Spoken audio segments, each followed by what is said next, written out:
ang lahat ng dumi na ipon sa puso. Dahil sa dami ng taon at pinupuksang apoy ng materialistang pamumuhay ng paulit-ulit na kapanganakan at kamatayan. Ang kilusang sangkirtan na ito ay ang pangunahing bendisyon sa sangkatauhan. Dahil pinalalaganap nito ang sinag ng buwan ng biyaya. Ito ang buhay ng lahat ng transendental na karunungan. Dinaragdagan nito ang dagat ng espiritual na kaligayahan at binibigyan nito ng kakayahang ating puspusang matikman ang tamis na lagi nating pinananabikan.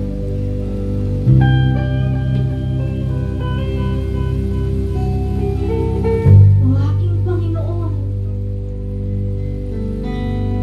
ang iyong banal na pangalan lamang ang tanging makapagbibigay ng lahat ng bendisyon sa mga nilalang. Kung kaya't ikaw ay may daan-daan at milyong-milyong mga pangalan tulad ng Krishna, Govinda,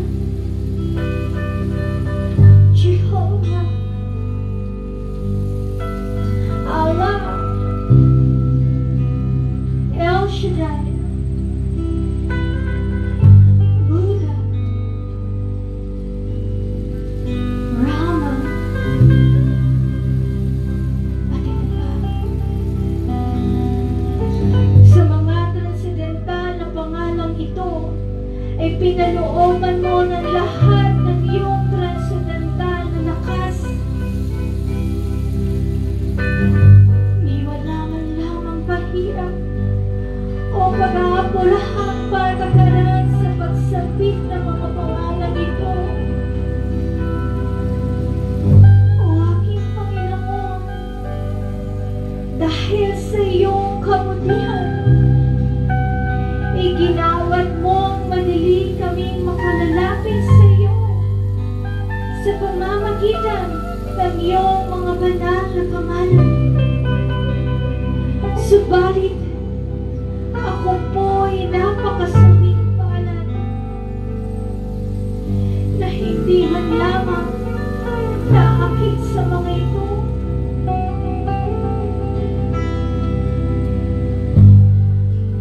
Sino man ay dapat sabitin ang banal na pangalan ng Diyos sa mapagkumbabang kamalayan ng isipan. Iniisip na ang sarili ay mas mababa pa kaysa sa mga tuyong gamong na salansangan. Siya ay dapat maging mas mapagtiis pa kaysa sa isang puno. Walang anumang pagkakaramdam ng walang nagkabitingan sa sarili.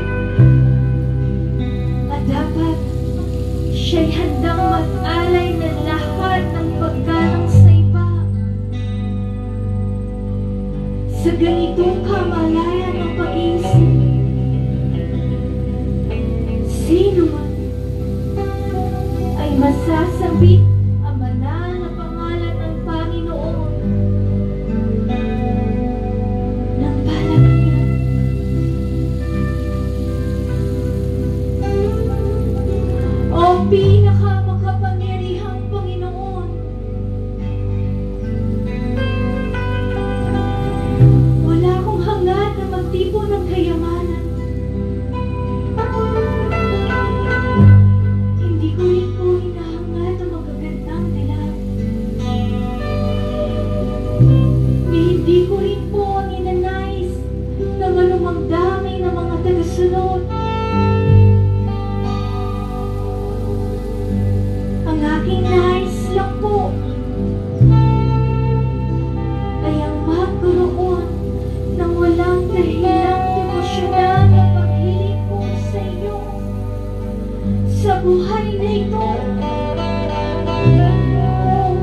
Krishna,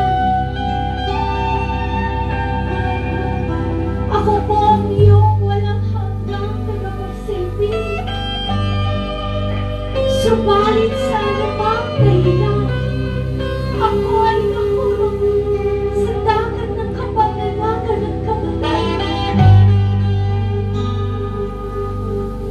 Pakiusap,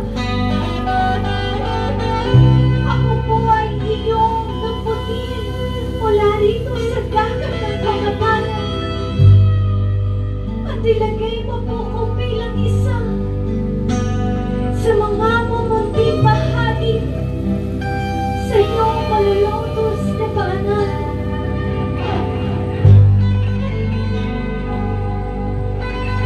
O aking Panginoon, kailan mo mapapalamabian ang tuloy-tuloy ng agos ng pagmamahal sa iyo ang aking mga mata kapag sinasabit ko ang iyong banal na pangalan?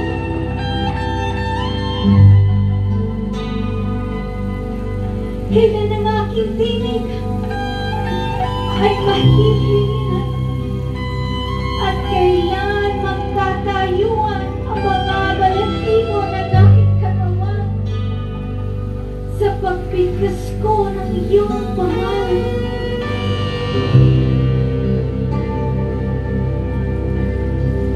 Oh, Govinda, Govinda,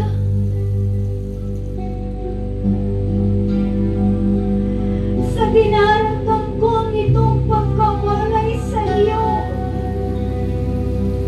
ang isang saglit sa pakiwari ko ay para magang 12 taon o higit pa.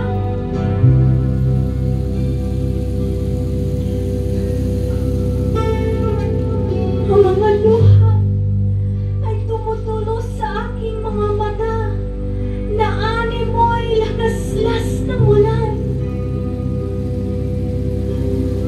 At ako'y nakararamdam ng kawalan ng lahat sa mundo kapag wala ka.